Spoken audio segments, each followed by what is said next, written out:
من الشیطان الرجیم بسم اللہ الرحمن الرحیم۔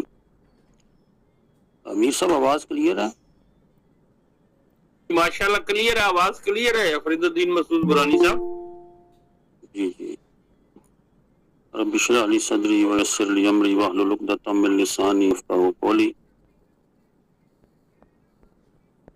بہت شکریہ جی۔ آج جو موضوع ہے اس میں ایک تو آپ نے مجلس صدارت سہیل الیاس سیفی صاحب جو سیفی سلسلے کے ایک بزرگ ہیں ان کے حوالے کر دی، اور دوسرا اسلام آباد سے ہمارے جو ہمسائے ہیں سید زاہد علی شاہ، یہ وزارت خارجہ میں سینئر آفیسر ہیں، اور ہمارے جب ہم G62 میں رہتے تھے والد صاحب گورنمنٹ سرونٹ تھے تو یہ ہمارے ہمسائے تھے۔ ہم نے اپنا بچپن ان کی آنکھوں میں ان کی آغوش میں ہی کھولا ہے، اور آج میں اپنا سمجھتا ہوں کہ لب کشائی کرتے ہوئے جسارت ہی ہے کہ ان کے سامنے ہم نے ان سے تختی لکھنی سیکھی اور لکھنا پڑھنا، اور آج ہم جو ہے ان کے آباء و اجداد کا ذکر انہی کو سنا رہے ہیں۔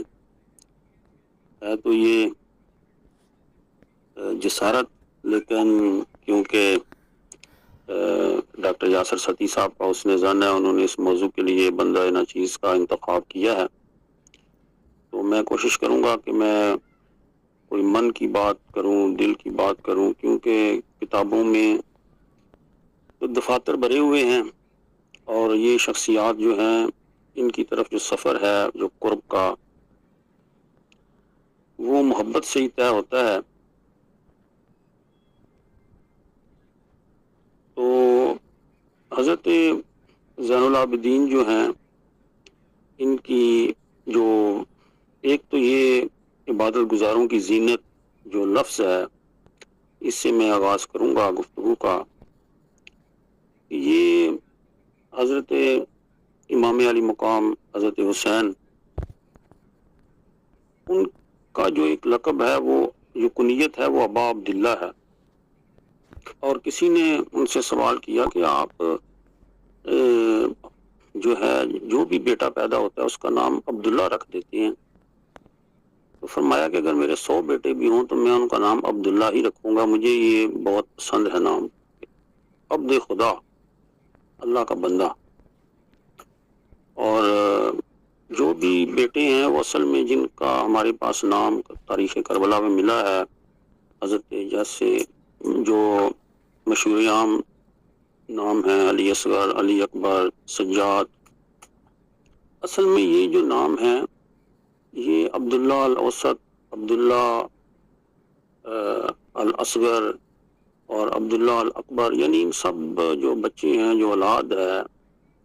حضرت امام علی مقام کی، وہ عبداللہ ہی ہے، لیکن جو چھوٹا ہے جو حضرت ام رباب کا بیٹا ہے اسے اصغر کہہ دیا گیا، لیکن وہ بھی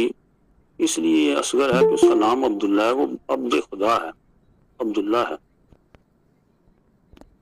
اسی طریقے سے جناب ام لیلہ کے جو فرزند ہیں وہ حضرت علی اکبر ہیں، اور یہ حضرت امام زین العابدین جنہیں کہا گیا یہ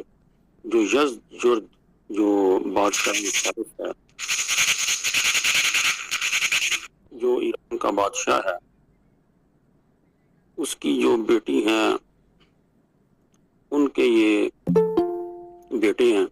تو اس حوالے سے ان کا جو حسب و نسب ہے، جو شجرہ ہے، وہ اس طریقے سے ہے جیسے یہ جمع بین تہذیب ہے، یعنی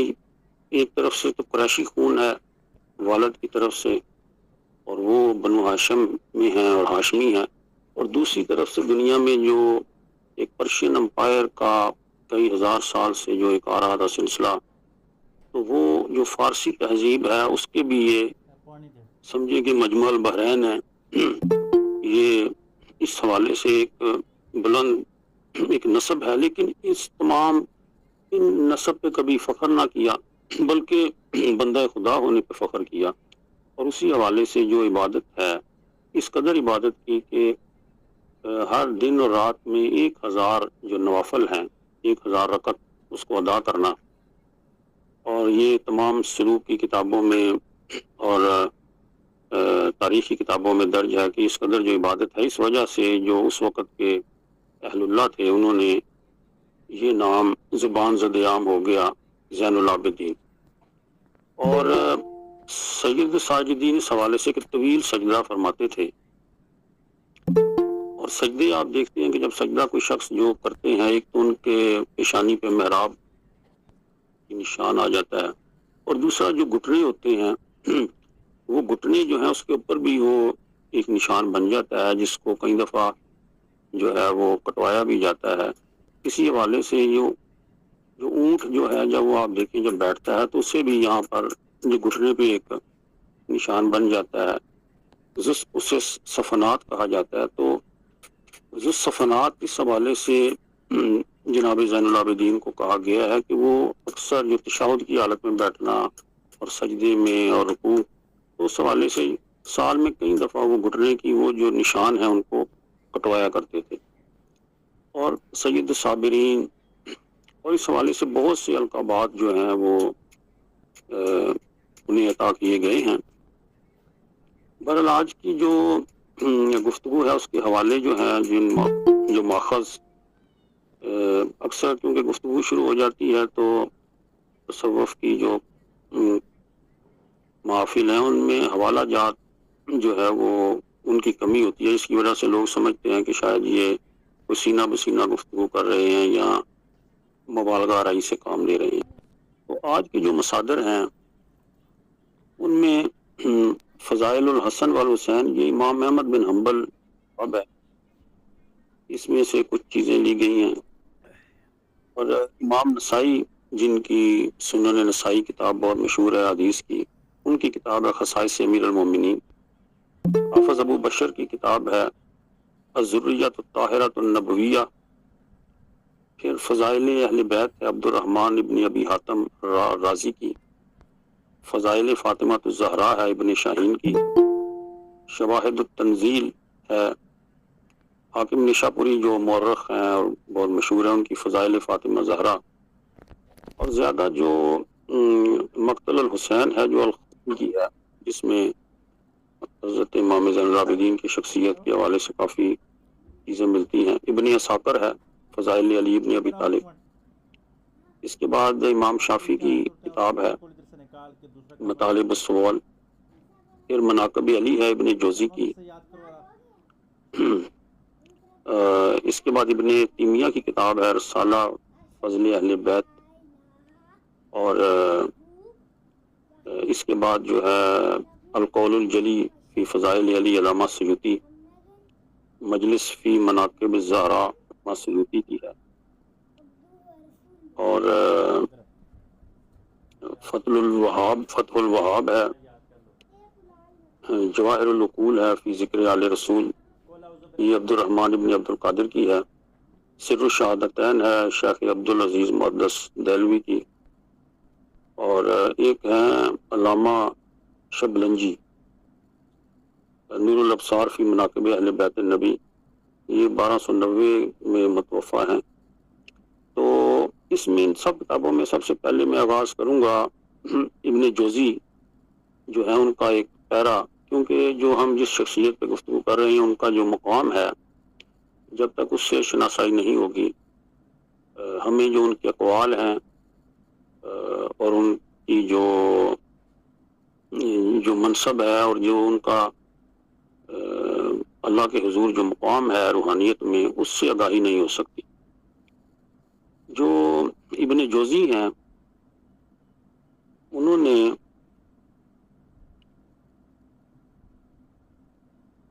اپنی کتاب میں یہ لکھا کہ حضرت زین العابدین جو ہے علی بن حسین، یہ انشاء و تحریر اور اللہ سبحانہ سے تکلم و خطاب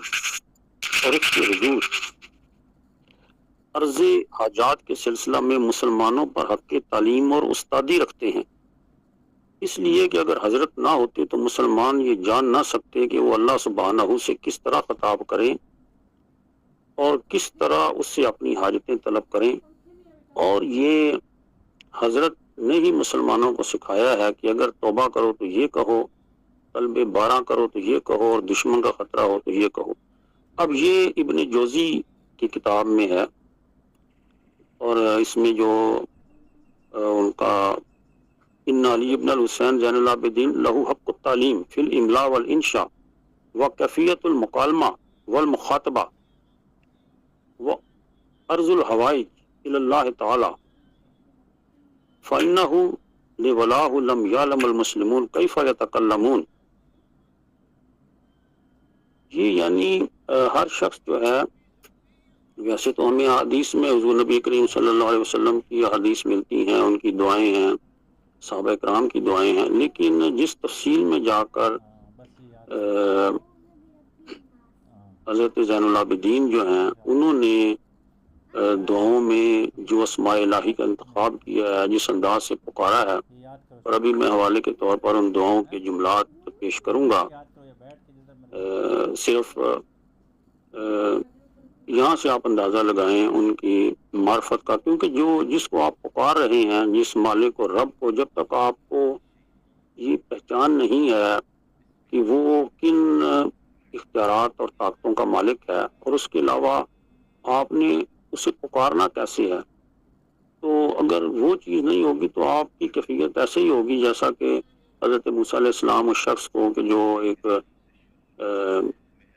دمبے کے ساتھ پتھر رہا اور اس سے مختلف کیفیات میں اللہ سے ہم کلام تھا کہ میرے اللہ کبھی تو آئے تو میں تیرے ایسے بال سواروں. تو میرا خیال ہے کہ ہماری بھی دعائیں طفلانہ ہی ہیں. ہم بھی جب دعائیں کر رہے ہوتے ہیں اور اپنی دنیا کی چیزیں مانگ رہے ہوتے ہیں، میں نے جتنی بھی دعائیں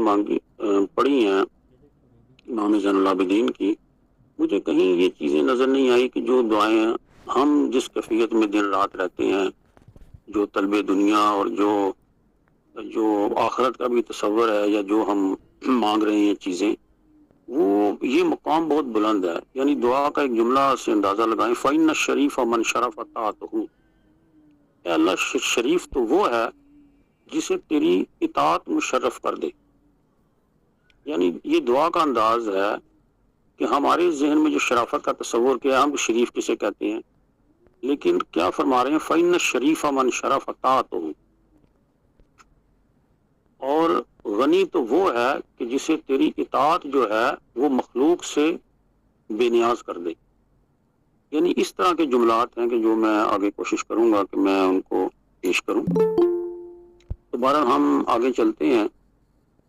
حضرت امام زین العابدین کے جو گفتگو ہے اس میں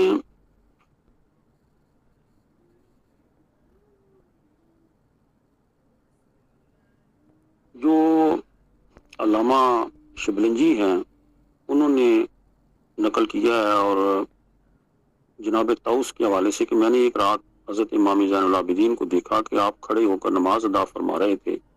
جتنی دیر اللہ نے چاہا آپ نے قیام فرمایا، پھر آپ نے طویل سجدہ فرمایا. میں نے دل میں کہا کہ یہ نبوت کے گھرانے کا شخص کس قدر نیک اور صالح ہے. میں کان لگا کر سنتا ہوں کہ یہ سجدے میں کیا کہہ رہے ہیں. بس میں نے سنا کہ آپ فرما رہے ہیں کہ اللہ تیرا بندہ تیری بارگاہ میں حاضر ہے، تیرا مسکین تیری بارگاہ میں حاضر ہے، اور تیرا سائل تیری بارگاہ میں حاضر ہے، اور تیرا فقیر تیری بارگاہ میں حاضر ہے. یہ جو علامہ شبلنجی نے نور الابصار میں یہ جملے لکھے ہیں، اور پھر کہا انہوں نے کہ اللہ کی قسم میں نے جس مصیبت میں بھی ان کلمات سے دعا کی تو اللہ نے میری وہ مصیبت جو ہے وہ دور کر دی. اور پھر علامہ شبلنجی نے یہ لکھا کہ جب میں نے امام زین العابدین جب کوئی مشکل آتے تو یہ دعا فرماتے، یا قاف ہا یا عین صاد. یہ سورہ مریم سے پہلی آیت کا حروف مقطعات میں سے آیت ہے. اعوذ بک من الذنوب التی بہا تزیل النعم، واعوذ بک من الذنوب التی تحل النقم، واعوذ بک من الذنوب التی بہا تسیر الاعداء، واعوذ بک من الذنوب التی تحبس بہا غیث السماء. اب دیکھیں، اے قاف ہا یا صاد، میں تیری پناہ چاہتا ہوں ان گناہوں کی سے جن کی وجہ سے تو نعمتیں زائل کرتا ہے. اب اس کے اندر کتنا بڑا ایک سبق ہے سمجھنے والوں کے لیے کہ اس کا مطلب ہے کہ کچھ ایسے گناہ بھی ہم کرتے ہیں جن کی وجہ سے ہماری جو نعمتیں ہیں وہ نکمتوں میں بدل جاتی ہیں، اور میں تیری پناہ چاہتا ہوں ان گناہوں سے جن کے سبب تو مصیبتیں نازل کرتا ہے۔ اس کا مطلب ہے کہ جو مصیبتیں ہم پر نازل ہو رہی ہوتی ہیں اس کی بنیاد میں بھی کچھ گناہ ضرور ہوتے ہیں، اور میں تیری پناہ چاہتا ہوں ان گناہوں سے جن کے باعث تو دشمنوں کو مشتعل کر دیتا ہے۔ اب دیکھیں، اعوذ بک من الذنوب التی بہا تصیر الاعداء، یہ جو ہمیں عملی زندگی میں کئی دفعہ دشمن جو مشتعل نظر آتے ہیں، تو اس میں بھی یعنی اس میں ایک تو یہ چیز ہے کہ اس میں آپ نے تقدیر کو یا اللہ کی طرف اپنی کسی بھی جو عمل ہے اس کو نسبت نہیں دی۔ ہو سکتا ہے آپ کی تقدیر میں لکھا ہو کسی نے آپ سے دشمنی کرنی ہے، لیکن یہ ادب ہے بارگاہ الہی کا کہ آپ جس طرح ابراہیم علیہ السلام نے ادب کیا کہ وَإِذَا مَرِضْتُ فَهُوَ يَشْفِينِ، کہ بیمار میں ہوتا ہوں، حالانکہ بیمار بھی تو اللہ ہی کرتا ہے، لیکن فرماتے ہیں جب میں بیمار ہوتا ہوں تو شفا جو ہے اس کو من جانب اللہ کر دیا۔ تو یہی ادب، کیونکہ یہ آل ابراہیم ہے، آل رسول ہیں، تو وہ جو ادب ہے انبیاء کے گھرانے کا وہ ان کے ہاں نظر آتا ہے۔ اور میں تیری پناہ چاہتا ہوں ان گناہوں سے جن کی وجہ سے تو آسمان سے بارش روک لیتا ہے۔ اب یہ دیکھیں کہ یہ جب خشک سالی ہوتی ہے، بارشیں ہوتی ہیں، تو اس میں یہ نہیں ہے کہ یہ وہ تقدیر میں ہی ہے کہ اس قوم کو قحط میں ڈالنا ہے۔ اس کا مطلب ہے کہ جو مخلوق ہے زمین پر وہ کوئی ایسے گناہ کرتی ہے جس کی وجہ سے جب ہم پہ قنوت نازلہ پڑھتے ہیں، دعائیں کرتے ہیں، اور پھر جو ہے وہ بارش کا سلسلہ جو ہے وہ جاری ہوتا ہے۔ اب یہ آپ دیکھیں کہ یہ جو مناجات ہیں ان کا حوالہ دیا، اور پھر حضرت عبد بن حفص جو قریشی ہیں ان کی روایت ہے تہذیب الکمال میں کہ جب امام زین العابدین ابھی وضو ہی فرمانے لگتے، یعنی جو کیفیت ہماری نماز میں بھی نہیں ہوتی وہ وضو میں ہی، وضو کے وقت ہی آپ کی رنگت جو ہے وہ زرد ہو جاتی۔ تو آپ سے آپ کے گھر والوں نے پوچھا یہ وضو کے وقت آپ کی رنگت بدل جاتی ہے، تو آپ فرماتے کہ تم جانتے ہو کہ میں کس ہستی کے سامنے کھڑا ہونے کا ارادہ کرتا ہوں؟ اور جو بیٹے ہیں حضرت محمد باقر، وہ فرماتے ہیں کہ جب ابا جان کا وقت وفات آیا تو آپ رونے لگے۔ میں نے عرض کیا ابا جان آپ کو کس چیز نے رلایا ہے؟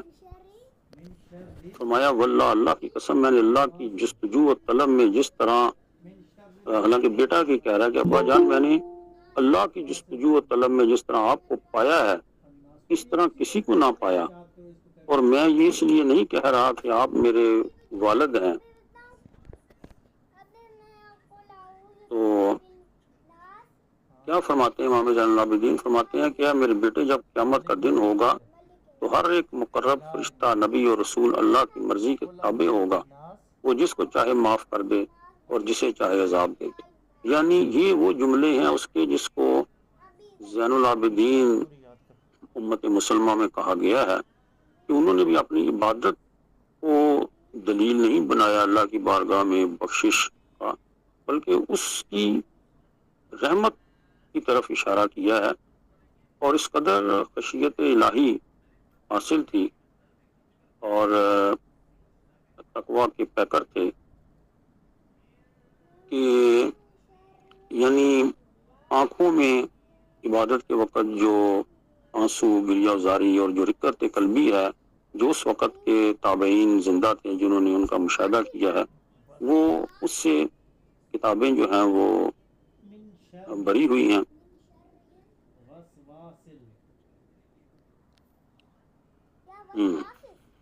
اس کے بعد جو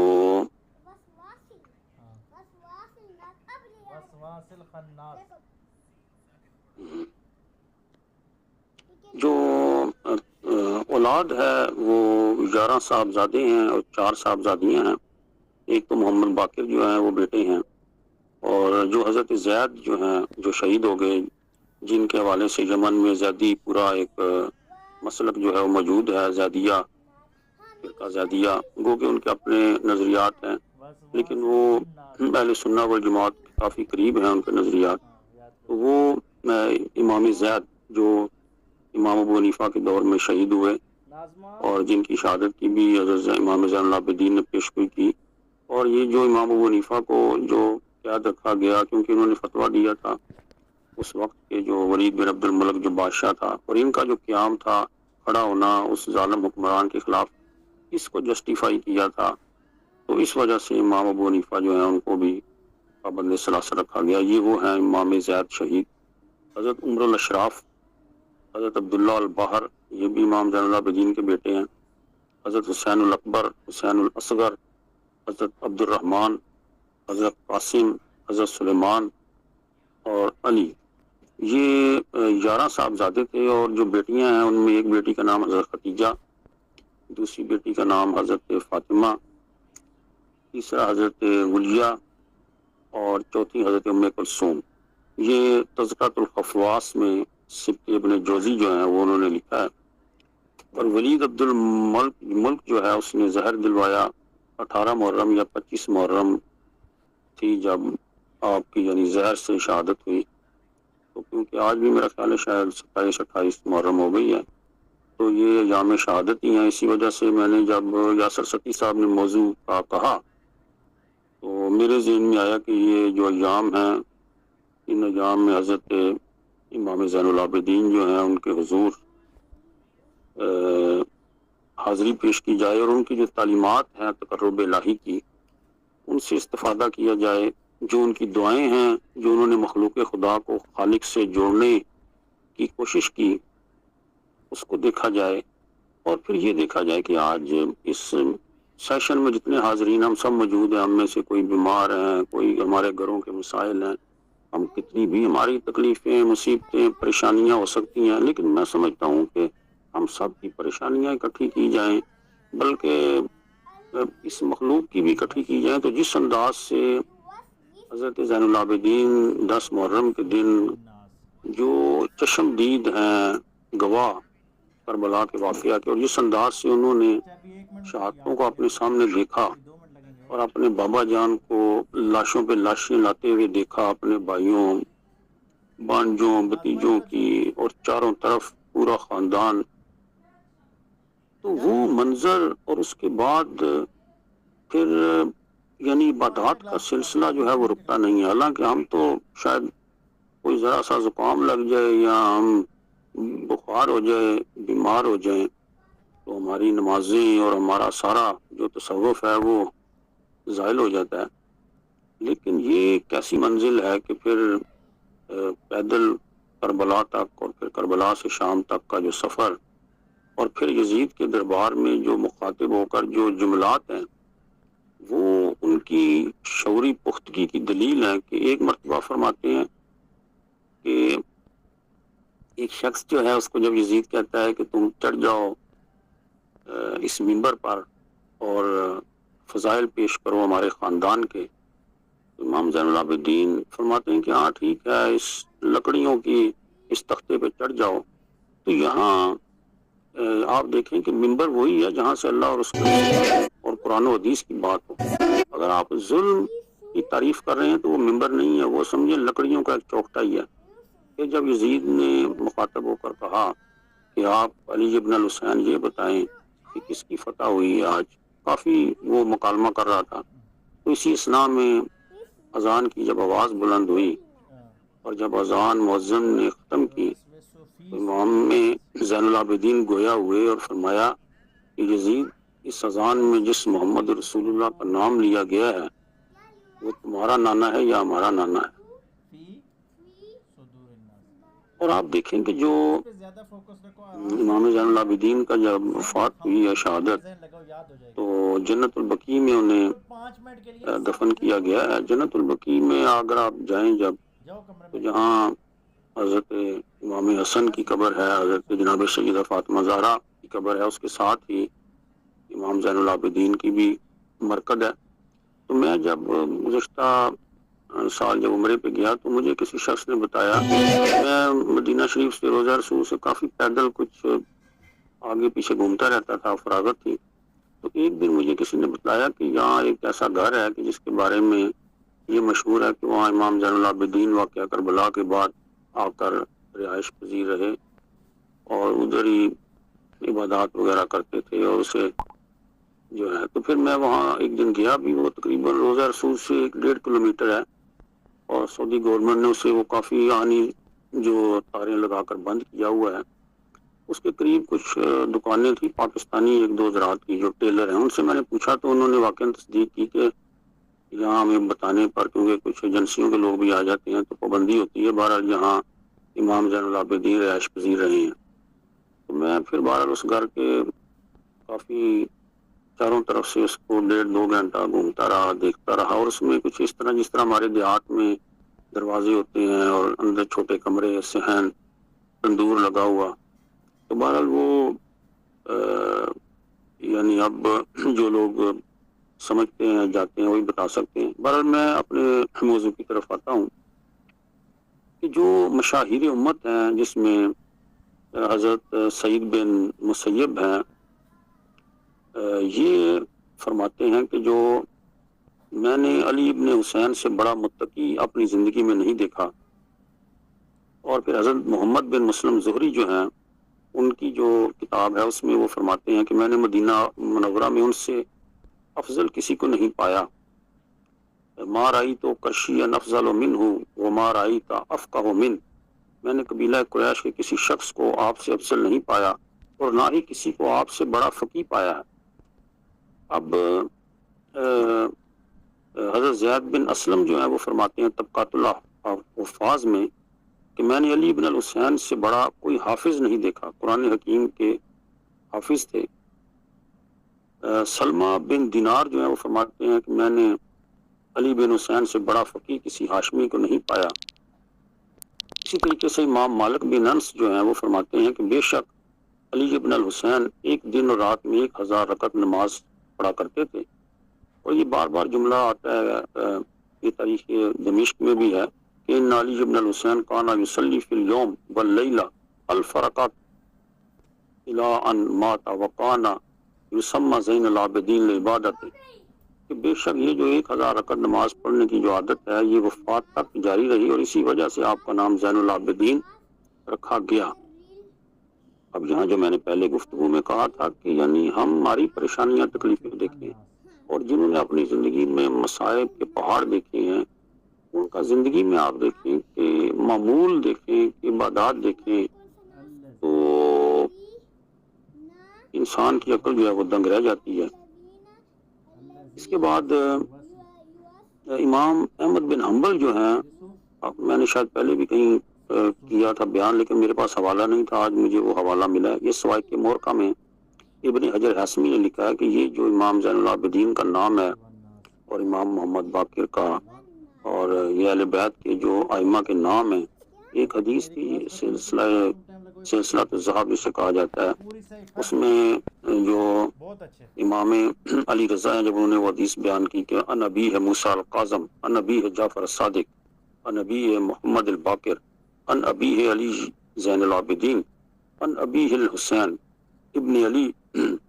ابن ابی طالب عن رسول الاکرم صلوات اللہ علیہ مجمعین۔ تو اس حدیث میں یہی تھا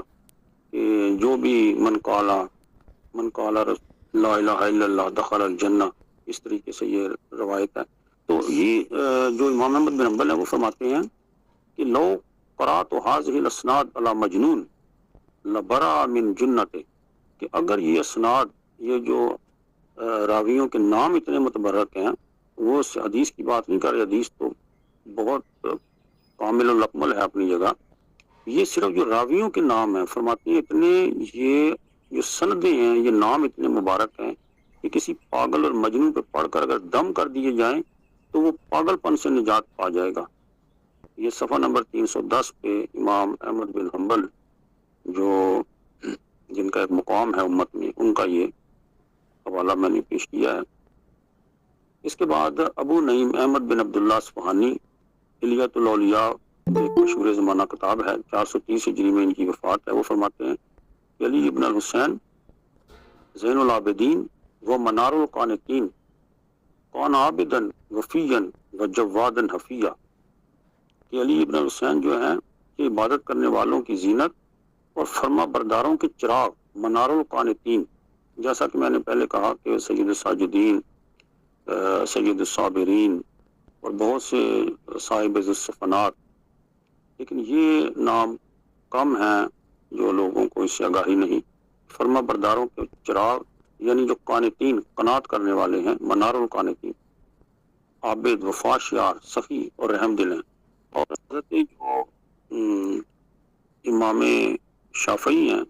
انہوں نے تو کمال ہی کر دیا ہے، اپنی کتاب جو ہے اس میں 84 نمبر صفحہ پہ فرماتے ہیں، میں عربی جملات اس لیے پڑھ رہا ہوں کہ اتنا مزہ آتا ہے ان کی یعنی الفاظ سن کر کہ ھذا زین العابدین قدوۃ الزاہدین و سید المتقین و امام المومنین شیمتہ تشہد لہ انہ من سلالۃ رسول اللہ صلی اللہ علیہ وآلہ وسلم قربت من اللہ زلفا وصفنات ہی تسجل بکثرت صلاۃ ہی و تہجد۔ یہ جو میں نے پہلے کہا کہ وہ ذو صفنات کہا گیا کہ کثرت سجدہ کی وجہ سے جو گھٹنوں پہ گٹھے پڑ جاتے تھے، وہ یہ ذکر کیا انہوں نے۔ وَإِرَاضِهِ عَنْ مَتَاعِ الدُّنْيَا يَنْتِقُ بِزُهْدِهِ فِيهَا دَرَتْ لَهُ أَخْلَافُ التَّقْوَى وَأَشْرَقَتْ لَدَيْهِ أَنْوَارُ التَّائِدِ فَاهْتَدَى بِهَا۔ یہ لمبی عبارت ہے، اس کے آخری جملے ہیں، ان کا ترجمہ یہ ہے کہ وہ زاہدوں کے لیے قدوہ ہیں، متقیوں کے سردار ہیں، ان کے اخلاق کی بلندی گواہی دیتی ہے کہ ان کا تعلق رسول پاک کی پاکیزہ نسل سے ہے۔ ان کی پیشانی پہ سجدے کے نشان ظاہر کرتے ہیں کہ وہ اللہ تعالیٰ سے کس قدر قریب تھے۔ گھٹنوں کے نشان بتاتے ہیں کہ وہ نماز اور تہجد بکثرت ادا کرتے تھے۔ متاع دنیا سے ان کی کنارہ کشی ان کے زہد کو ظاہر کرتی تھی۔ ان کا تقوی قیمت میں موتیوں سے پرے تھا۔ ان کی اللہ کی روشنی ان کے سامنے تھی جس سے وہ راستہ دیکھتے تھے۔ عبادت کی اوراد ان سے الفت رکھتے تھے اور آپ بھی ان سے انسیت محسوس کرتے تھے۔ اطاعت کے وظائف ان کے حسب حال نہیں تھے، پھر بھی اس کے زیور سے وہ مزین تھے۔ آخرت کا سفر طے کرنے کے لیے انہوں نے رات کو اپنی سواری بنا لیا تھا۔ سخت دوپہر کی پیاس انہیں سفر کی صعوبتیں برداشت کرنے کی ہمت دیتی تھی۔ ان کے دست نگاہوں سے دیکھا جا سکتا ہے۔ یہ سب متواتر آثار سے ثابت ہے اور یہ گواہ ہیں کہ وہ آخرت کے بادشاہوں میں سے ہیں۔ یہ حضرت امام شافعی جو ہیں، ان کی کتاب جو ہے اس سے میں نے یہ عبارت پڑھی ہے۔ اس کے بعد امام یحییٰ بن شرف نووی، ان کی کتاب بہت مشہور ہے، تہذیب الاسماء واللغات۔ اس میں وہ فرماتے ہیں کہ علی بن الحسین جو تابعی ہیں اور زین العابدین کے نام سے معروف ہیں، ہر میدان میں ان کی جلالت اور ان کی شان پر سب کا اتفاق ہے، اور ان کی جلالت عجیب تھی۔ اللہ کی قسم یہ ان کا حق تھا کہ وہ اپنے شرف، اپنے علم، اپنے تعلق باللہ اور اپنی کمال عقل کی وجہ سے امامت عظمیٰ کی اہلیت رکھتے تھے۔ اب میں موضوع کی طرف آتا ہوں کہ جو آج کا ہمارا موضوع تھا۔ موضوع سے مراد یہ ہے کہ جو ان کی تعلیمات ہیں، یہ تو ان کا وصف اس لیے بیان کیا گیا ہے کہ جن ہستی کے جو جملات ہیں ان کو پیش کرنے سے پہلے ان کا جو ہے ان کی شخصیت کو سامنے لایا جائے۔ تو بہرحال میں آخر میں یاسر ستی صاحب سے گزارش کروں گا کہ اگر وہ مجھے تو اندازہ نہیں تھا آج کا بھی کہ اگر وہ اگلی جو نشست مجھے دیں تو میں جو ان کی دعائیں ہیں، بہرحال آپ بھی 5-10 منٹ ہیں، میں جو ان کی دعائیں ہیں اگر ان کو پیش نہ کیا جائے تو حق ادا نہیں ہوتا، تو میں بہرحال کوشش کرتا ہوں۔ بہرحال پھر بھی کیونکہ مجھے میر صاحب کی جو اندازہ ہے کہ وہ ظاہر ہے انہوں نے حکم لگا دینا ہے، تو بہرحال جو اب میں دعاؤں کی طرف آتا ہوں کہ جو جملے ہیں دعاؤں کے، اس سے آپ اندازہ لگائیں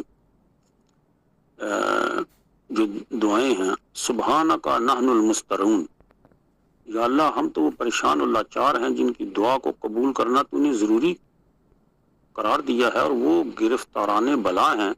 جن کی مصیبتوں کا تو نے دور کرنے کا وعدہ کیا ہے۔ وَأَهْلُ السُّوءِ الَّذِينَ وَالْكَشَفِ، تیری مشیت کے نہایت مناسب اور تیری عظمت کے بہت شایان ہے کہ جو تجھ سے رحم کی التجا کرے اس پر تو رحم کرے، اور جو تجھ سے فریاد کرے اس کی فریاد کو پہنچے۔ وغوث من استغاث بک فرحم تضرعنا، یا اللہ تو اب ہماری عجز و زاری پر رحم فرما، جبکہ ہم نے اپنے آپ کو تیرے حضور میں پیش کر دیا ہے، تو ہمیں ہر فکر و غم سے بے نیاز کر دے۔ انت الکریم المتکرم، آپ دیکھیں جب ہم دعاؤں کے لیے بیٹھتے ہیں کئی دفعہ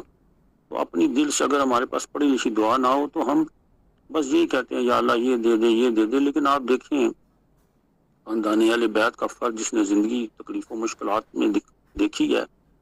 اور جو سید الزاہدین ہے، اس کے جملے کیا ہے؟ انت الکریم المتکرم، اے کرم اور بخشش کرنے والے، ہر عیب سے پاک۔ انت الکریم الاکرم، انت الجواد الکریم، یا ولی الاحسان، یا رحمان الدنیا والآخرہ، یا منتہا مطلب الحاجات، و یا من عندہ نیل الطلبات، انکا ذو الفضل العظیم والمن القدیم، انکا المتفضل بالاحسان، اے کریم بخشش کرنے والے، ہر عیب سے پاک،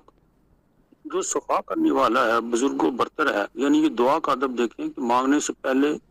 اس کی جو سبحانیت کو بیان کر رہے ہیں، تو سخی و کریم ہے، احسان کرنے والے، دنیا و آخرت میں رحم کرنے والے، اے وہ ذات جو حاجت طلبی کی آخری منزل ہے،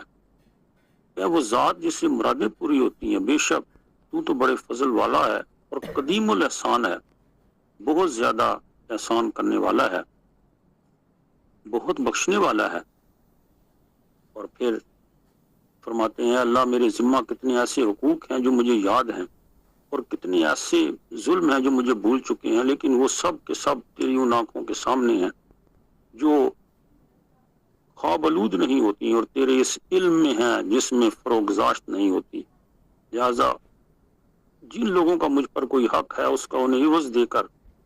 اس کا بوجھ مجھ سے برطرف اور اس کا بار ہلکا کر دے، اور مجھے پھر ویسے گناہوں کے ارتکاب سے بچا۔ اب میں یہ سمجھتا ہوں کہ ان دعاؤں میں جو فرائض بتائے ہیں، ہم تو جیسے میں اکثر کہتا ہوں کہ ہم وہ رائٹ کانشیس ہو گئے ہیں، ڈیوٹی کانشیس نہیں ہیں۔ ہمیں حقوق یاد کرائے ہیں کہ آپ کے اوپر کچھ لوگوں کے حقوق ہیں، ہم دعا اپنے لیے تو مانگ رہے ہیں، لیکن یہ دعا کا ادب ہے کہ جن لوگوں کے آپ نے حق ادا کرنے ہیں ان کے آپ حق بھی ادا کریں۔ حاذہ النفس الجزوع، اے اللہ میرا نفس بے تاب ہے اور بے قرار ہڈیوں کا ڈھانچہ، یہ تو سورج کی تپش کو برداشت نہیں کرتا، تیری جہنم کیسے برداشت کرے گا؟ جو تیرے بادل کی گرج سے کانپ اٹھتا ہے وہ تیرے غضب کی آواز کو کیسے سن سکتا ہے؟ یعنی آپ دیکھیں جب کبھی بادل گرجتے ہیں تو کڑک جو ہے انسان کا دل ایک دفعہ جو ہے انسان وہ کانپ جاتا ہے، تو اس کی طرف حوالہ دیا ہے۔ اور پھر فرماتے ہیں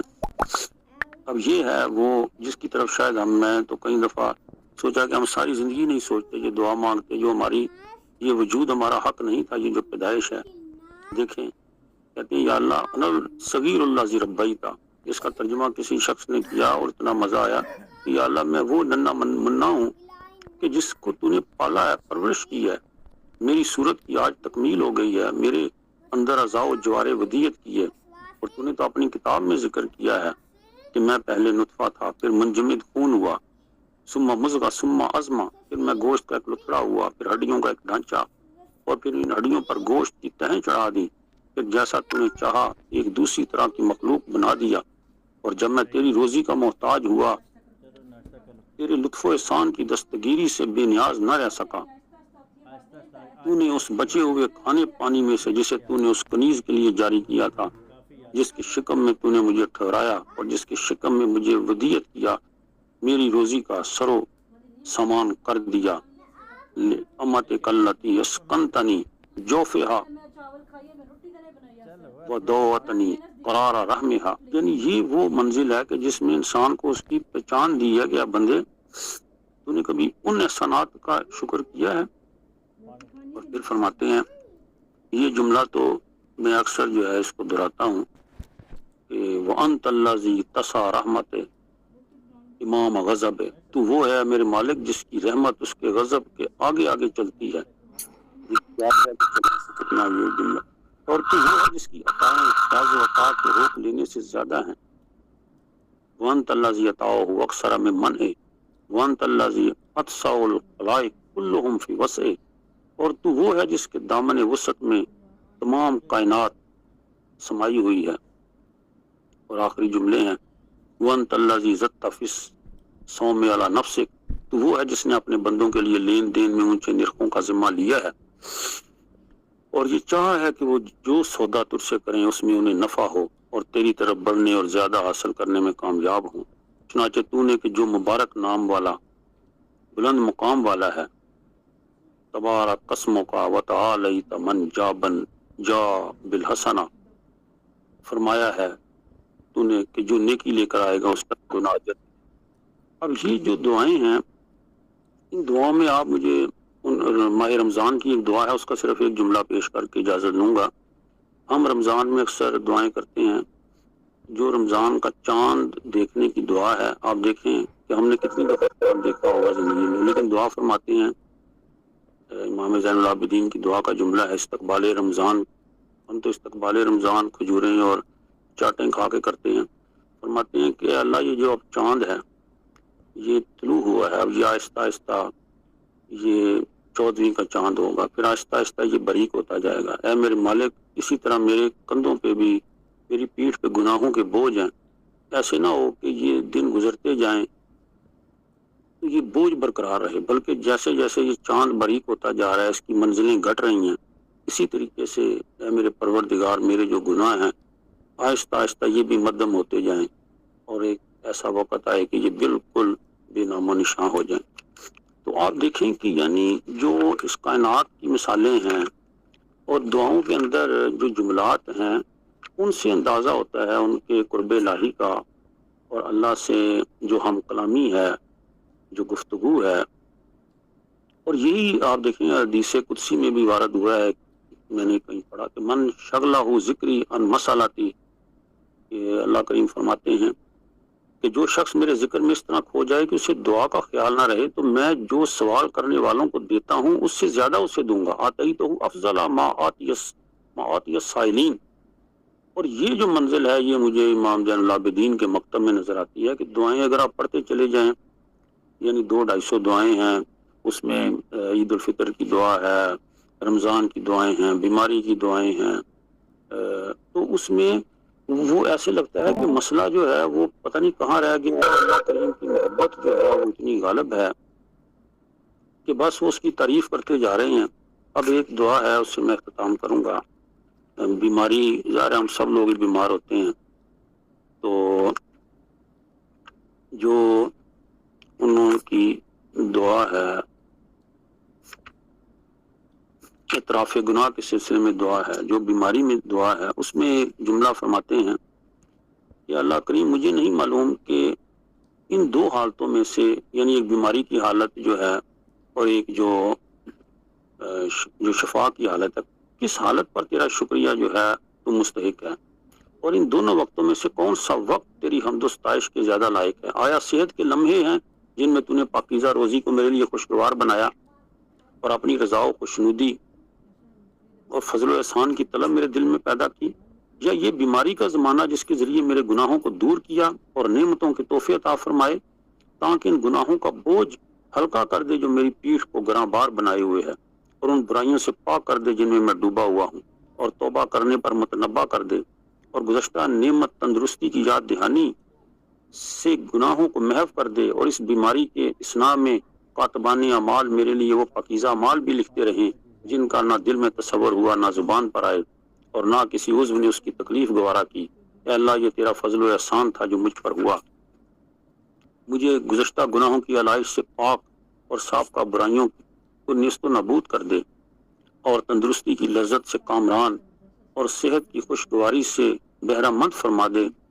وقت کم ہے ورنہ میں اس کے عربی جملات میں اتنی حلاوت ہے، واؤ جتنی حلاوت العافیہ، مجھے میرے مالک عافیت کی حلاوت عطا فرما، وَذِقْنِی برد السلامہ، اور مجھے ٹھنڈک عطا فرما، وجعل مخرجی ان علتی، میرے لیے مجھے اس بیماری سے چھڑا کر اپنے عفو کی جانب لیا، اور اس حالت افتادگی سے بخشش ہو درگزر کی طرف پھیر دے، اور اس بے چانی سے نجات دے، وخلاصی من کربی الی روحک وسلامتی من هذه الشدۃ الی فرجک انک المتفضل باللسان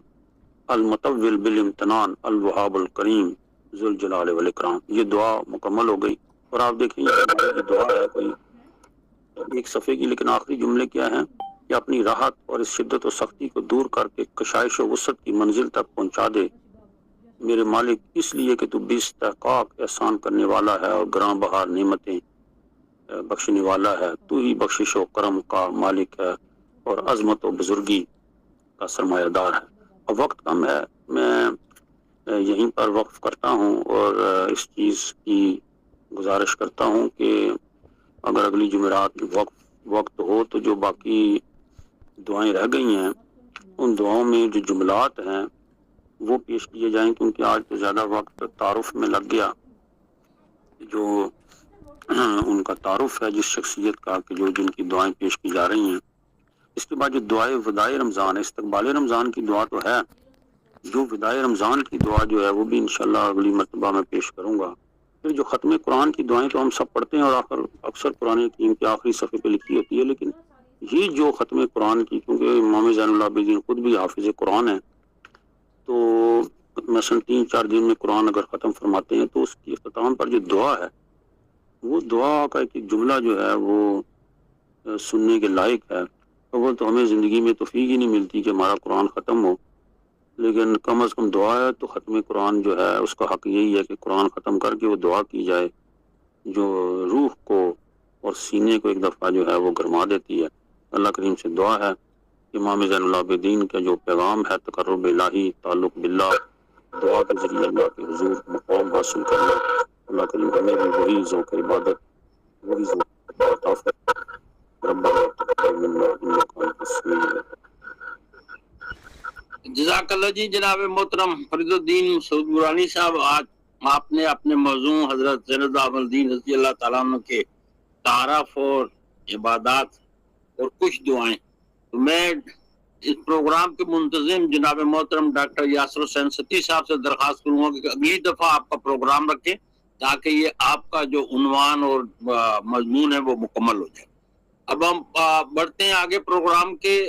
حصہ جو ہے اس کی طرف. جن صاحبان نے تبصرے فرمانے ہیں آج کے مقالے پہ وہ اپنے ہاتھ کا نشان بنائیں تاکہ میں ایک ایک کر کے جناب محترم کو پکاروں.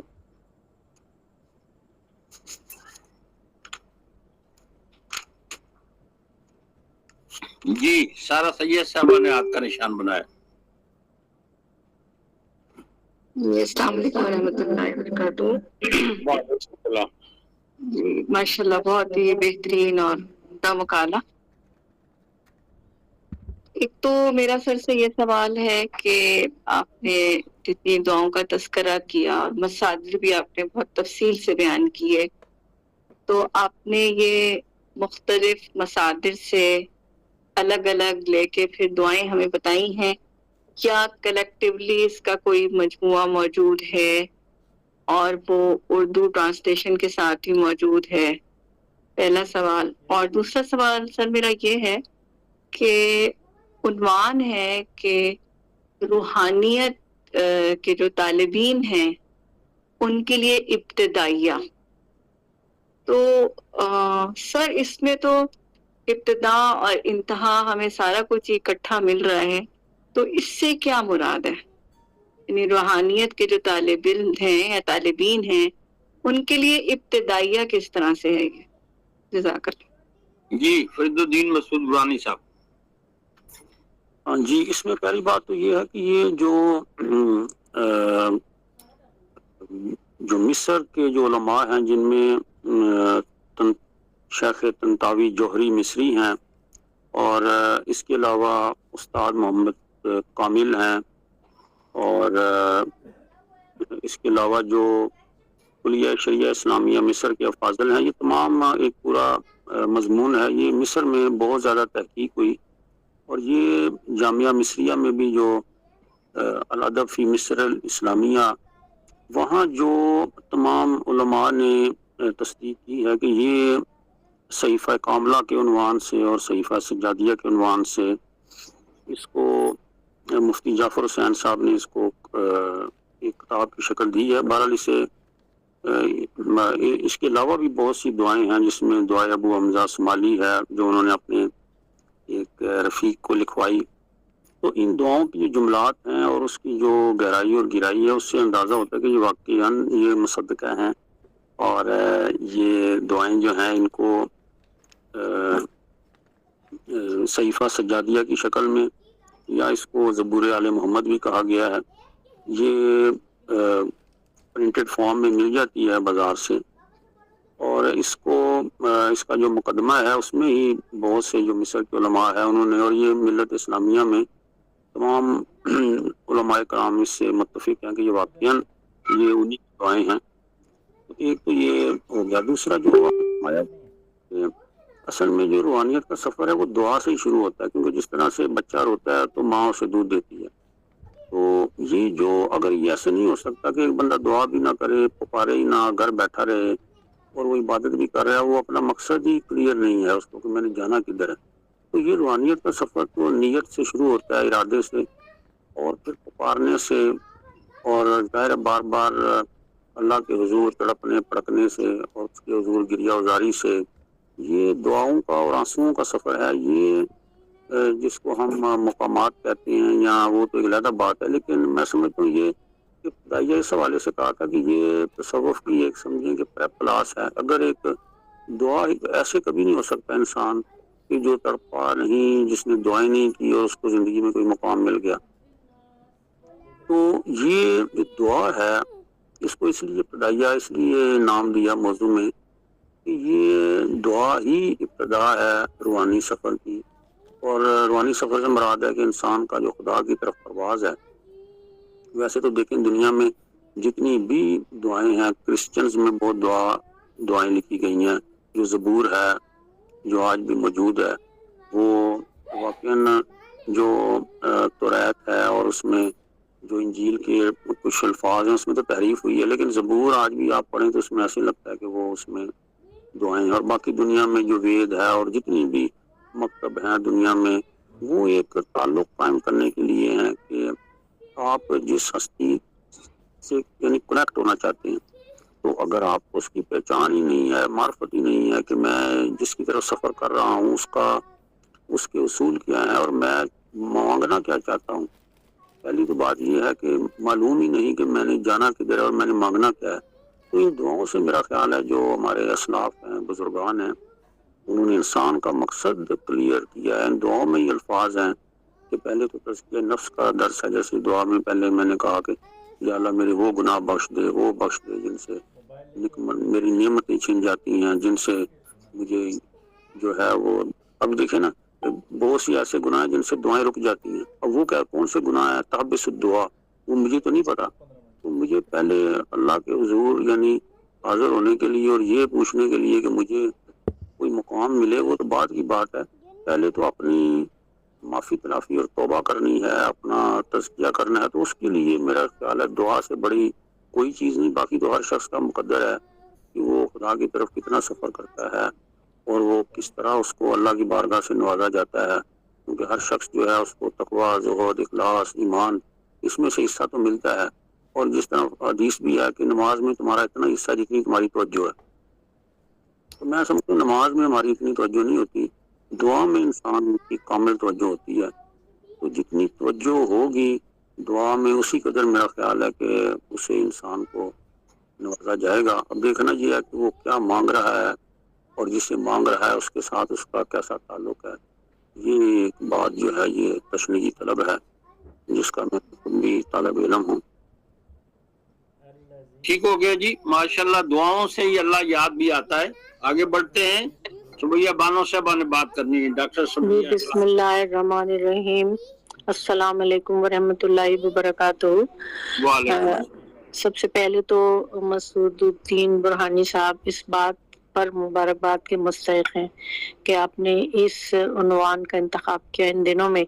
کہ جو شہادت امام زین العابدین علیہ السلام کے دن ہے 25 محرم عام طور پر سمجھی جاتی ہے. اور آپ نے بہت خوبصورت مقالہ پیش کیا اور منابع و مصادر کا بھی ذکر کیا. اور دعائیں جو امام کی جو دعائیں ہیں صحیفہ سجادیہ، یہ 6 صدی ہجری میں اس کے بارے میں کہا جاتا ہے کہ یہ مملکت اسلامیہ میں، چونکہ پہلے چھاپا خانہ نہیں ہوا کرتا تھا، قلمی نسخے ہوتے تھے، تو قلمی نسخوں کو آپس میں جب ملایا گیا اور مختلف قلمی نسخوں کو، تو پتہ چلا کہ یہ وہ دعائیں ہیں جو امام نے اپنے فرزند امام محمد باقر علیہ السلام کو اور جناب زید شہید کو ڈکٹیٹ کروائی تھیں۔ امام جعفر صادق علیہ السلام جب بچے تھے، ان کی موجودگی میں وہ اس بات کے گواہ ہیں کہ میرے دادا نے یہ دعائیں میرے والد کو اور میرے چچا کو ڈکٹیٹ کروائی تھیں، اور انہوں نے قلم سے لکھی تھی، اور قلمی نسخے پھر مملکت اسلامیہ میں عام ہو گئے تھے، اور اس کے بعد پھر ایک دوسرے سے ملائے گئے۔ تو یہ پھر اس کے بعد جب چھاپا خانہ آیا ہے تو ظاہر ہے کہ اب تو پوری دنیا میں اس کے مختلف زبانوں میں اس کے ترجمے ہو چکے ہیں، اور صحیفہ سجادیہ جیسے آپ نے بتایا ہے اس میں دعائیں ہیں ہر قسم کی۔ کے حوالے سے تو تمام مومن مسلمان جانتے ہیں کہ اللہ تعالیٰ کو دعا کرنا اتنا پسند ہے کہ قرآن حکیم میں اللہ تعالیٰ نے فرمایا ہے ادعونی استجب لکم، کہ تم مجھ سے دعا کرو میں تمہاری دعاؤں کو۔ ایک جو دعا کے حوالے سے ایک آیت مبارکہ ہے سورہ بقرہ 189، وَإِذَا سَأَلَكَ عِبَادِي أَنِّي فَإِنِّي قَرِيبٌ أُجِيبُ دَعْوَةَ الدَّاعِ إِذَا دَعَانِ فَلْيَسْتَجِيبُوا لِي وَلْيُؤْمِنُوا بِي لَعَلَّهُمْ يَرْشُدُونَ۔ یہ آیت مبارکہ ایسی ہے کہ جس میں پروردگار عالم نے 7 مرتبہ اپنی طرف اشارہ کیا ہے، اور یہ دعا کے متعلق ہے کہ جب میرے بندے مجھ سے میرے بارے میں تم سے پوچھتے ہیں رسول، تو ان کو بتا دو کہ میں تمہارے قریب ہی ہوں، میں انی قریب ہوں نجیب، اور جب وہ مجھے پکارتے ہیں اور مجھ سے دعا کرتے ہیں تو بس تم مجھ پر ایمان لاؤ، مجھ سے دعا مانگو، اور میں تمہاری دعا مفہوم بیان کر رہی ہوں، سنتا ہوں، اور شاید تم ہدایت پا جاؤ۔ تو دعائیں قرآن حکیم میں ہمیں انبیاء علیہ السلام کی دعائیں بھی موجود ہیں،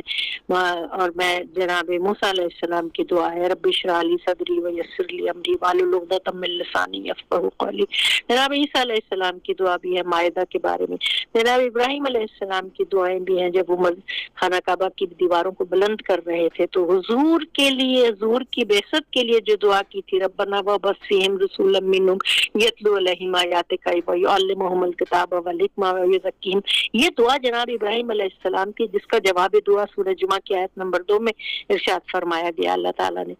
اور دعا کے حوالے سے قرآن حکیم نے یہ بھی کہا ہے کہ یہ مفہوم دیا ہے کہ اگر تم دعا نہیں کرتے تو اللہ کو بھی اس کی کوئی پرواہ نہیں ہے، اور کوئی اللہ تعالیٰ نے دعا نہ کرنے والے کو گستاخ کے زمرے میں رکھا ہے، ناپسندیدہ قرار دیا ہے۔ دعا مومن کا ہتھیار ہے، دعا شرف انسانیت ہے، دعا انسان اور رب کے درمیان رابطہ ہے، دعا وہ جب دروازہ کھٹکھٹایا جاتا ہے تو وہ ضرور کھولا جاتا ہے۔ اور یہی وجہ تھی کہ دیکھیے امام کے وقت میں جب باد کربلا انتہائی تاریکی تھی، انتہائی خوف و دہشت کا عالم تھا، اور درس و تدریس کا باقاعدہ سلسلہ نہیں ہو پاتا تھا، اس طرح کی حکومت کی پابندیاں تھیں، تو آپ اگر ان دعاؤں کا مطالعہ کریں اور ان کے ترجمے کو غور سے دیکھیں تو آپ یہ دیکھیں گے کہ ان دعاؤں میں امام نے تعلیم عطا کی ہے، ہمیں تعلیم دی ہے، اخلاقیات کے حوالے سے تعلیم دی ہے، معاملات کے حوالے سے تعلیم دی ہے، حقوق و فرائض کے حوالے سے تعلیم دی ہے، اور ہر دعا ہمارے لیے ایک ہدایت نامہ، ایک رہنمائی ہے، اور یہ تعلیم ہے۔ اور اس طرح دعاؤں کے ذریعے سے امام نے ایک ایسا نصاب مقرر کیا کہ جو بعد میں 5ویں 6 امام علیہ السلام کو جب موقع ملا تھا باقاعدہ تعلیم کی نشر و اشاعت کا، جو انہوں نے اپنی یونیورسٹیاں قائم کی تھی جس میں 4000 شاگرد بیک وقت موجود ہوتے تھے، تو گویا اس کا نصاب امام نے اپنی دعاؤں میں ان کے حوالے ان بٹوین دا لائن کر دیا تھا۔ دوسری بات یہ امام کی ایک اور تصنیف جو ہے رسالۃ الحقوق، وہ بھی بہت زبردست ہے کہ اس کے اندر تقریباً 52 حقوق کا ذکر ہے، جس میں اعضائے جسمانی کے تمام حقوق ہیں، اور معاشرے میں رہنے والے افراد کے ایک دوسرے کے اوپر جو حقوق ہیں وہ سب ہیں، وہ بھی تفصیل سے۔ پھر تفسیر قرآن ہے امام کی، آپ کربلا کے بعد 35 سال زندہ رہے، اور عام طور پہ لوگ لکھتے ہیں کہ ہر وقت گریا کیا کرتے تھے، یقیناً گریا کیا کرتے تھے کہ جن مصائب سے گزر کے آئے تھے وہ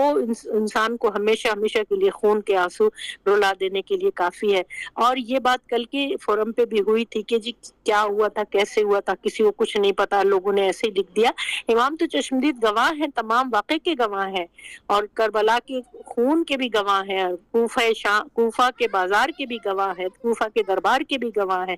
شام کے بازار کے بھی گواہ ہیں، شام کے دربار کے بھی گواہ ہیں، مدینہ واپسی کے بھی گواہ ہیں، اور کربلا میں جو کچھ ہوا، جو کچھ ظلم ستم ہوا، جو مکالمے ہوئے، جو کچھ ہوا، امام تو چشمدید گواہ ہیں، اور وہی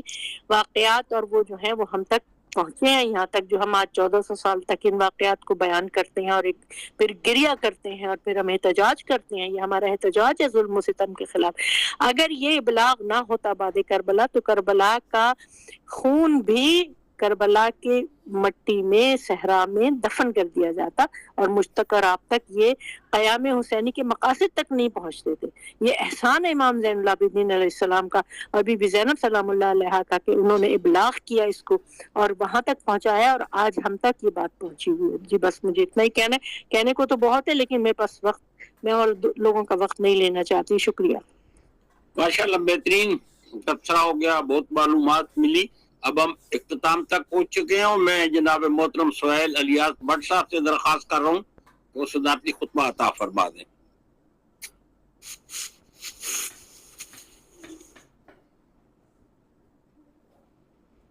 السلام علیکم ورحمۃ اللہ وبرکاتہ۔ وعلیکم السلام ورحمۃ اللہ وبرکاتہ۔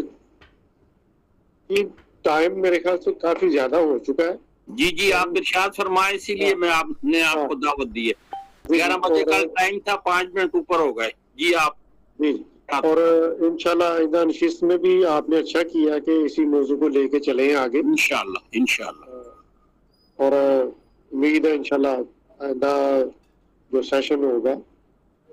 اپنے موضوع سے زیادہ قریب تر نظر آئے گا، کیونکہ انہوں نے ظاہر ہے کافی محنت کی ہے، کافی ساری کتابوں کے حوالہ جات، کافی ظاہر ٹائم تو لگتا ہے یہ ساری چیزوں کے لیے، وہ اپنی جگہ پر ایک حقیقت ہے۔ میں چند گزارشات کروں گا کہ ایک تو گفتگو ہو رہی تھی، چلے بہت اچھا ہوا کہ ڈسٹربنس نہیں ہوئی، یہ بہت اچھا معاملہ رہا ہے آج، لیکن آواز بہت کم تھی۔ مجھے نہیں پتا اور دوسرے لوگ اس سے کس طرح سے استفادہ کر رہے تھے۔ میرے تک تو بڑی صحیح آواز پہنچ رہی تھی سر، جی سر، میں بڑی مشکل سے سن پا رہا تھا، پتہ نہیں اب کہاں پرابلم تھی، یہ مجھے نہیں پتا، یہ صرف نقطے کے طور پر بات کر رہا ہوں۔ اگر دوسرے دوستوں کو بھی اس طرح کا کوئی مسئلہ درپیش ہے تو وہ بولنے والے دوست کو انفارم کیا جائے، وہ اس کا اہتمام کریں کہ بہتر طریقے سے ان تک آواز پہنچ سکے۔ بے شک۔ اور باقی جہاں تک دیکھیں، میں نا اصل میں وقت اس طرح کے فورمز کے اوپر، اس طرح کے سیشنز میں وقت کے حوالے سے میری کوئی اپنی ایک سمجھ لے کہ ایک مائنڈ سیٹ ہے، میری ایک اپنی سائیکی ڈیولپ ہے۔ یہ جو ٹائم اوپر ہوتا ہے نا جب، تو سمجھ لے کہ بس میرے لیے پھر بہت مشکل ہو جاتا ہے۔ اور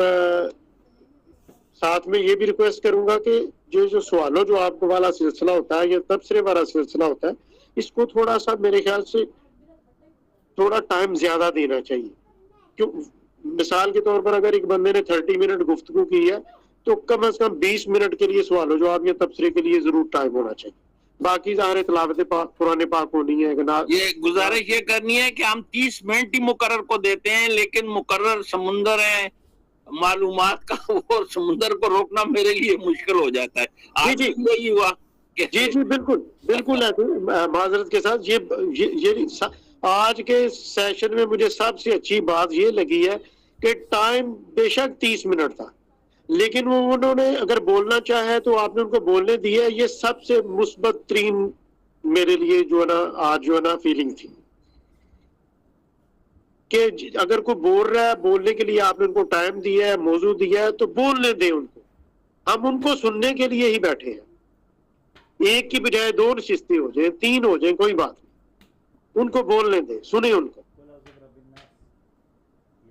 اور کیونکہ ٹائم پہلے ہی کافی زیادہ ہو چکا ہے, زیادہ دوستوں کو ٹائم نہیں لیتے, تو آئندہ کے لیے اسی موضوع پر گفتگو ہوگی انشاءاللہ. امید ہے اچھے سوالات بھی آئیں گے, اچھے تبصرے بھی انشاءاللہ آئیں گے. اور یہاں پر ایک ریکویسٹ کروں گا آخر پر کہ جس طرح ہم امام زین العابدین علیہ السلام رضی اللہ تعالیٰ عنہ کے حوالے سے گفتگو کر رہے ہیں, اسی طرح امام حسن مصنع جن کو چھوٹے حسن کے نام سے بھی علیہ السلام رضی اللہ تعالیٰ عنہ کا ذکر بھی آتا ہے, ان کے حوالے سے بھی کوئی آپ ڈسکس ضرور کریں, ان کا بھی ذکر کریں جس طرح سے بھی جتنا زیادہ کر سکتے. جی, یہ ڈاکٹر ساجد حقوانی صاحب آ رہے ہیں, منتظم ہیں, ان تک آپ کے الفاظ پہنچ چکے ہیں انشاءاللہ. جی شکریہ, جزاک اللہ خیرہ. ٹھیک ہو گیا جی. اب میں آج کے پروگرام کے منتظم محترم جناب ڈاکٹر یاسر حسین ستی الخیری صاحب سے درخواست کر رہا ہوں کہ پروگرام میں شریک حضرات اور خواتین کا شکریہ ادا فرما دیں, اور اگلے پروگرام کا اگر مناسب سمجھیں تو اعلان بھی کر دیں کہ فرید الدین مسعود صاحب نے اگلے کنٹینیو کرنا ہے. جی الحمدللہ, اللہ تبارک و تعالیٰ کا لاکھ لاکھ شکر. حضور نبی کریم صلی اللہ علیہ وآلہ وسلم کی نظر عنایت اور خانوادہ اہل بیت کی ان مقدس ہستیوں کا ہم پہ خصوصی فیضان نظر کہ آج یہ پروگرام پھر بڑے خوبصورت انداز کے ساتھ سجا. میں فرید الدین مسعود برانی صاحب کا شکریہ ادا کرتا ہوں کہ انہوں نے دلائل سے مزین اور خلوص کی گہرائیوں سے یہ گفتگو فرمائی, اور یقیناً ہمارے ایمان کی حلاوتوں میں اضافہ ہوا ہے. اور اس میں کوئی شک ہی نہیں ہے جی کہ اگلی جمعرات کیا اس سے اگلی جمعرات بھی اگر وہ اس پروگرام کو لے کے جانا چاہیں اسی انداز کے ساتھ تو یہ فورم ان کے لیے حاضر ہے. اور بالکل اگلی جمعرات کو امام زین العابدین علیہ السلام کی دعائیں ہم فرید الدین مسعود صاحب کی زبانی سنیں گے. انشاءاللہ. حضرات اور خواتین نے اس پروگرام میں شرکت فرمائی, میں سب کا شکریہ ادا کرتا ہوں. جن لوگوں نے سوال اٹھائے, جواب ہوئے, تبصرے ہوئے, اللہ تبارک و تعالیٰ سب کی زندگیوں میں برکتیں عطا فرمائے. ہمارے وہ لوگ جو سوال جواب یا تبصرے میں شامل نہیں ہو سکے لیکن پورے پروگرام میں بیٹھے رہے یا درمیان میں آئے, اللہ تبارک و تعالیٰ امام زین العابدین علیہ السلام کے صدقے سب کی جولیوں کو اپنی رحمت خاص سے بھرپور فرمائے. ہفتہ بھر ہمارے پروگرامات ہوتے رہتے ہیں, پھر انشاءاللہ اسی طرح ملاقات ہوگی اور اگلی جمعرات کو اسی عنوان کو آگے لے کے چلیں گے. اسی پہ اختتام کرتے ہیں جی. سبحان ربک رب العزت عما یصفون وسلام علی المرسلین والحمدللہ رب العالمین. جزاک اللہ خیر. شکریہ جی, السلام علیکم. سب حضرات کا شکریہ.